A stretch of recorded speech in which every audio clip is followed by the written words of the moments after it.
দর্শক, এই মুহূর্তে ঢাকা 11 আসনে রয়েছেন সহকর্মী আব্দুল রহিম। সরাসরি চলে যাচ্ছি তার কাছে।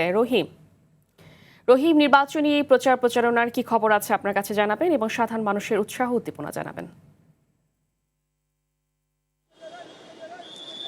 ফাহমিদা, বিকাল থেকে আমরা বিভিন্ন এলাকা বিভিন্ন নির্বাচনী প্রচারণা আমরা দেখেছি। এখানে প্রার্থীরা যেমন তাদের নিজ নিজ প্রতিশ্রুতি দিচ্ছেন ভোটারদেরকে, ঠিক তেমনইভাবে ভোটারদের মধ্যে কিন্তু একটি বাড়তি উৎসাহ উদ্দীপনা দেখা গিয়েছে ভোট নিয়ে। এবং যেমনটি দেখা গিয়েছে দীর্ঘ 15 বছর পরে একটি ভোট উৎসব অনুষ্ঠিত হতে যাচ্ছে আগামী 12ই ফেব্রুয়ারি। সেটিকে কেন্দ্র করে কিন্তু সকল শ্রেণী পেশার মানুষের মধ্যে একটি উৎসবের আমেজ তৈরি হয়েছে। এবং প্রার্থীরা যেমন আসছে তাদেরকে যেমন তারা সাদরে গ্রহণ করছে, ঠিক তেমনইভাবে কিন্তু তারা তাদের বিভিন্ন দাবি দাওয়া তাদের কাছে পেশ করছেন, যে তাদের যে দাবিগুলো রয়েছে। বিশেষভাবে ঢাকার 11 আসনের কথা যদি বলি, আমি যেখানে রয়েছি কিছুক্ষণ আগে, এখানে বিএনপি সমর্থিত প্রার্থী তিনি প্রচারণা চালিয়েছেন। তাদের কাছে যেমনটি দাবি তোলা হচ্ছে, এলাকায় কিন্তু ড্রেনেজ ব্যবস্থার একটি সমস্যা রয়েছে এবং সবচাইতে বড় যে সমস্যা মাদকের সমস্যা, সেই সমস্যাটাকে কেন্দ্র করে তারা তুলে ধরছেন। এবং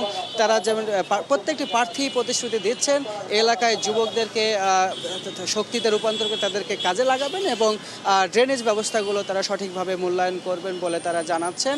এছাড়া আমরা আরও বিভিন্ন এলাকায় গিয়েছি, সকল জায়গায় যেটি দেখা গিয়েছে একটি ভোট উৎসবে পরিণত হয়েছে এই ভোট উৎসবটি। এবং এটি 12 তারিখে ঠিক বোঝা যাবে যে তাদের নিজস্ব প্রার্থীদেরকে তারা বেছে নেবেন। এবং এখন পর্যন্ত সবাই নিজ নিজ এজেন্ডা দিয়ে যাচ্ছে প্রত্যেকটি ভোটারদের কাছে। তো এই ছিল ঢাকা 11 আসন থেকে সর্বশেষ। ফাহমিদা, ধন্যবাদ আপনাকে।